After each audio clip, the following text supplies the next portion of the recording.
आचार्य Shri SN. Goenka जी का जन्म शताब्दी समारोह एक वर्ष पहले शुरू हुआ था। इस एक वर्ष में देश ने आजादी का अमृत महोत्सव मनाने के साथ साथ कल्याण मित्र गोयनका जी के आदर्शों को भी याद किया। आज जब उनके शताब्दी समारोह का समापन हो रहा है, तब देश विकसित भारत के संकल्पों को सिद्ध करने की दिशा में तेजी से आगे बढ़ रहा है। इस यात्रा में एस.एन. गोयनका जी के विचार और समाज के प्रति उनके समर्पण से हमें बहुत सीख मिलती है। गुरुजी भगवान बुद्ध का मंत्र दोहराया करते थे, समग्गानम तपो सुखो, यानी जब लोग एक साथ मिलकर ध्यान लगाते हैं तो उसका बहुत ही प्रभावी परिणाम निकलता है। एकजुटता की ये भावना, एकता की ये शक्ति विकसित भारत का बहुत बड़ा आधार है।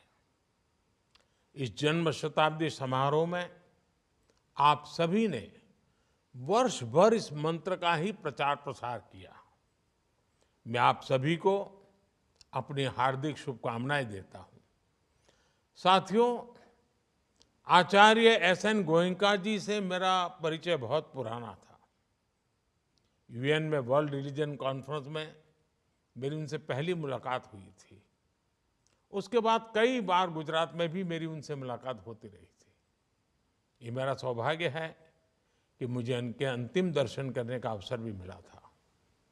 उनके साथ मेरे संबंधों में एक अलग आत्मीयता थी, इसलिए मुझे उन्हें करीब से देखने का, जानने का सौभाग्य मिला था। मैंने देखा था कि उन्होंने विपश्यना को कितनी गहराई से आत्मसात किया था। कोई शोर शराबा नहीं, कोई व्यक्तिगत आकांक्षाएं नहीं। उनका व्यक्तित्व निर्मल जल की तरह था, शांत और गंभीर। एक मूक सेवक की तरह वो जहां भी जाते सात्विक वातावरण का संचार करते थे। वन लाइफ वन मिशन के परफेक्ट उदाहरण के रूप में उनका एक ही मिशन था, विपश्यना। उन्होंने अपने विपश्यना ज्ञान का लाभ हर किसी को दिया, इसलिए उनका योगदान पूरी मानवता के लिए था, पूरे विश्व के लिए था। साथियों, हम सभी के लिए गोयनका जी का जीवन प्रेरणा का बहुत बड़ा पुंज रहा है। विपश्यना पूरे विश्व को प्राचीन भारतीय जीवन पद्धति की अद्भुत देन है, लेकिन हमारी इस विरासत को भुला दिया गया था। भारत का एक लंबा कालखंड ऐसा रहा जिसमें विपश्यना सीखने सिखाने की कला जैसे धीरे धीरे धीरे लुप्त होती जा रही थी। गोयनका जी ने म्यांमार में 14 वर्षों की तपस्या करके इसकी दीक्षा ली और फिर भारत के इस प्राचीन गौरव को लेकर देश लौटे। विपश्यना सेल्फ ऑब्जर्वेशन के माध्यम से सेल्फ ट्रांसफॉर्मेशन का मार्ग है। इसका महत्व तब भी था जब हजारों वर्ष पूर्व इसका जन्म हुआ, और आज के जीवन में ये और भी प्रासंगिक हो गई है। आज दुनिया जिस तरह की चुनौतियों से घिरी हुई है, उसका समाधान करने की बड़ी शक्ति विपश्यना में भी समाहित है। गुरुजी के प्रयासों की वजह से दुनिया के 80 से ज्यादा देशों ने ध्यान के महत्व को समझा है और इसे अपनाया है। आचार्य श्री गोयनका जी उन महान लोगों में से हैं जिन्होंने विपश्यना को फिर से एक वैश्विक पहचान दी। भारत उस संकल्प को पूरी मजबूती से नया विस्तार दे रहा है। हमने यूनाइटेड नेशंस में अंतर्राष्ट्रीय योग दिवस का प्रस्ताव रखा था। उसे 190 से ज्यादा देशों का समर्थन मिला। योग अब वैश्विक स्तर पर जीवन का हिस्सा बन गया है। साथियों, हमारे पूर्वजों ने विपश्यना जैसी योग और ध्यान प्रक्रियाओं का अनुसंधान किया, लेकिन हमारे देश की ये विडंबना रही है कि अगली पीढ़ियों ने उसके महत्व को, उसके उपयोग को भुला दिया। विपश्यना, ध्यान, धारणा, इन्हें हमने केवल वैराग्य का विषय मान लिया। व्यवहार में इनकी भूमिका लोग भूल गए।